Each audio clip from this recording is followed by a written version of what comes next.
Assalamualaikum bang. Alah. Maaf nak tanya what do you do for living? For living kita ngajar mengaji. Oh, Pak Ustaz lah ni. Pak Ustaz. Pak Ustaz nak tanya ni, nak pergi tu rumah boleh tak? Tu rumah? Ha. Boleh, jom. Sekarang? Yeah. Okay, let's go. Wah, rumah Ustaz dekat dengan hutan Yelah, kita kena dekat dengan alam macam tu. Jumpa masuk. Okay, jom. So sebenarnya rumah ni nak ikutkan lama dah lah daripada tahun 1995 something macam tu. Lama. Betul. Oh, kiranya ni rumah subsale lah Ustaz? Ya, betul. Rumah ni rumah subsale. Jadi kita beli, masa tu dijual kat Mudah tu 14 minit. Kita terus datang dan bila tengok saiz besar ni kita terus beli je lah. Jadi konsep rumah ni nak ikutkan kalau perasan lah. Dia macam konsep-konsep Middle Eastern sikit lah kan. Morocco, Dubai macam tu. Sikit. Si ada wah juara Bilal ni. Tak adalah, jangan tengok. Tutup. Demi ni kita beli dekat Mesir Jauh. Di Egypt. Yang ni kita beli dekat Turki. Dan kalau boleh tengok lampu ni pun kita merengkeh bawa. Merengkeh tu bahasa Negeri Sembilan merengkeh bawa daripada pakai tangan daripada Turki jugalah.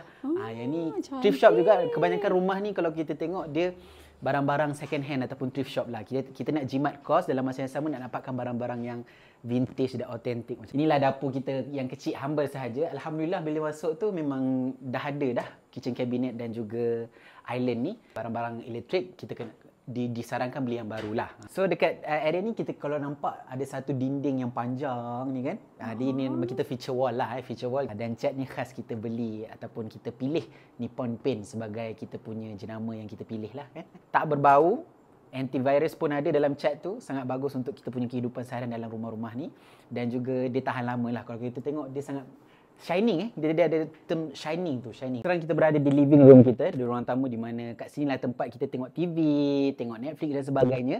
Dan kat sini pun kalau perasan saya letakkan perabot yang agak antik sikit. Dia macam orang dulu-dulu punya cushion ataupun sofa. Dan kita hiaskannya dengan bantal-bantal dan sarung ni saya beli di Turki. Jom kita tengok. Yang ni master bedroom kita, tempat kita beradu lah waktu malam kan. Jadi simple saja, cuma katil ni dia nampak ekstra sikit lah macam resort punya style kan. Untuk bilik ni pun kita guna Nippon Paint juga. Kita cat, kalau tengok kita punya feature wall kat depan ni kita guna warna hijau cair dan sekeliling ni kita guna warna cream lah. Nak bagi lembut sikit kan. Jadi Nippon Paint memang cat yang tak berbau bila kita cat tu. Jadi bagus untuk mereka-mereka yang ada masalah kalau bau tu pening kepala dan sebagainya.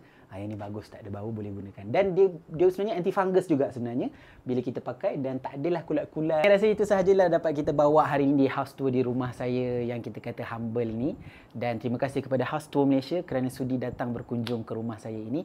Ada rezeki kita bertemu di lain masa. Assalamualaikum warahmatullahi wabarakatuh.